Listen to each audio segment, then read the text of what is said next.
Métro, boulot, gynéco. Le micro des gynécos, les podcasts de la GOF. Bienvenue sur le micro des gynécos.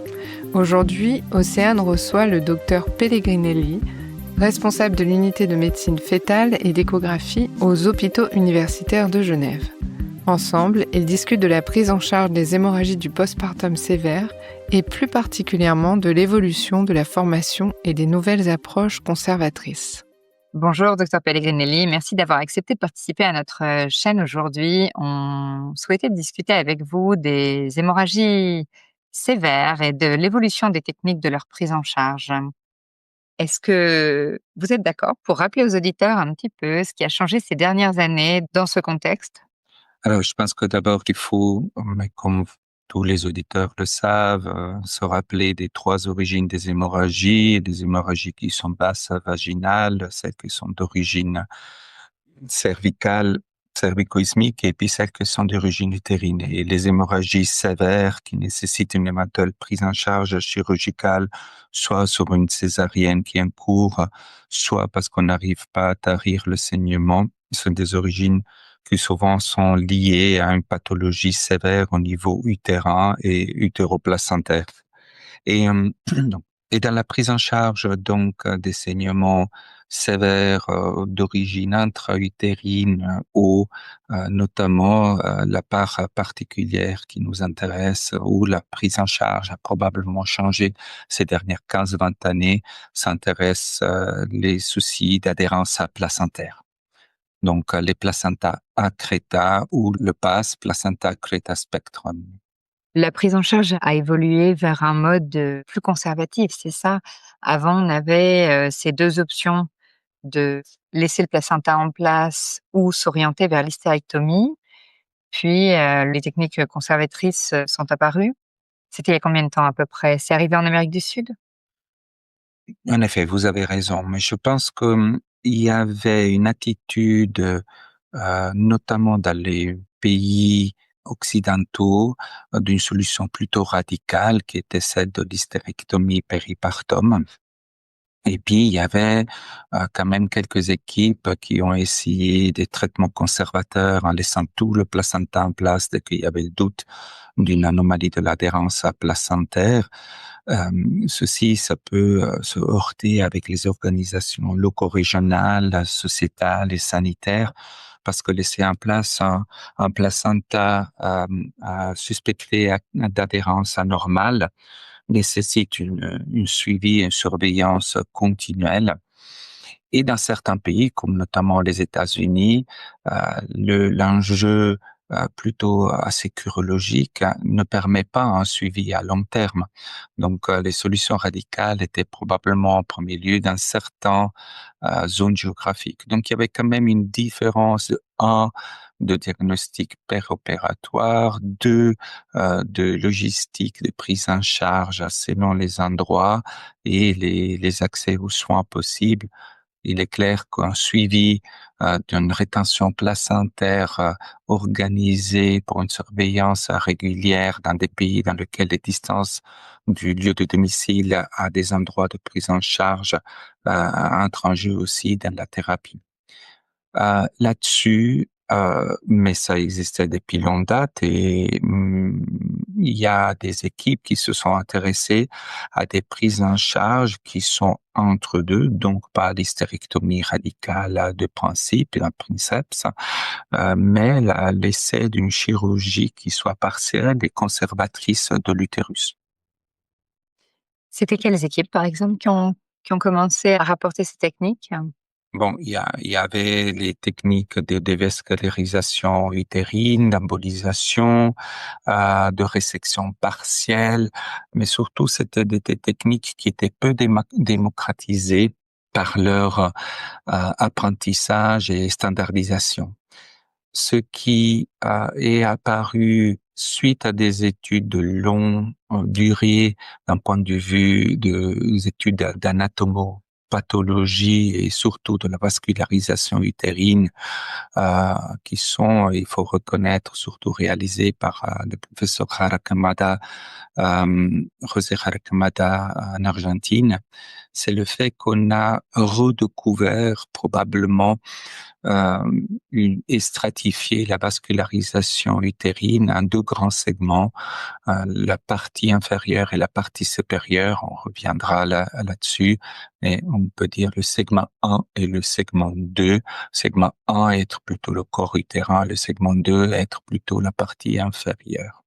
Et donc, une planification auparavant avec une mise en évidence de quel est le risque préopératoire et puis un staging périopératoire, une prise en charge qui est anticipée. Le but d'une chirurgie conservatrice de l'utérus étant celle de pouvoir conserver l'utérus pour une grossesse ultérieure, donc la demande est différente probablement dans certains pays où la natalité est importante et par rapport à des pays comme les pays occidentaux dans lesquels la natalité ou le projet de natalité s'arrête au bout de la deuxième voire la troisième grossesse. Mais le grand intérêt, c'est que d'un point de vue didactique et pédagogique, l'équipe de Harakamada puis les Colombiens de Nieto Calvache, du professeur Nieto Calvache, ont standardisé et fait des vraies études de faisabilité de toutes les étapes qui permettent un apprentissage standardisé d'une pratique simple si on est dans des critères qui permettent la prise en charge en placenta accreta facilement. À savoir que tout ce que a été évoqué être une placenta accreta problématique, probablement dans tous ces placenta accreta qui auparavant étaient traités par hystérectomie, dans jusqu'à 80% des cas, il s'agit de cas qui pourraient être accessibles en prise en charge conservatrice de l'utérus. Là-dessus, il y a aussi un shift dans le paradigme de diagnostic du placenta, que pendant très longtemps, ces derniers 20-30 années, on disait placenta accreta, ça colle trop, donc il faut aller vers quelque chose de radical. Et puis finalement, un questionnement autour de la vraie existence du placenta accreta ou plus du placenta percreta. Vous savez par les études que vous avez faites que on part d'un accreta selon l'épaisseur de la invasion entre guillemets des tissus trophoblastiques précocement pendant la grossesse, avec un degré histologique accreta, increta, percreta. Ce degré histologique a été remis en cause et même il y a des publications qui se disent: est-ce qu'il existe vraiment le percreta? Il s'agit pas d'une invasion trophoblastique, mais il s'agit d'un placenta qui s'insère à un endroit qui est pas fait pour.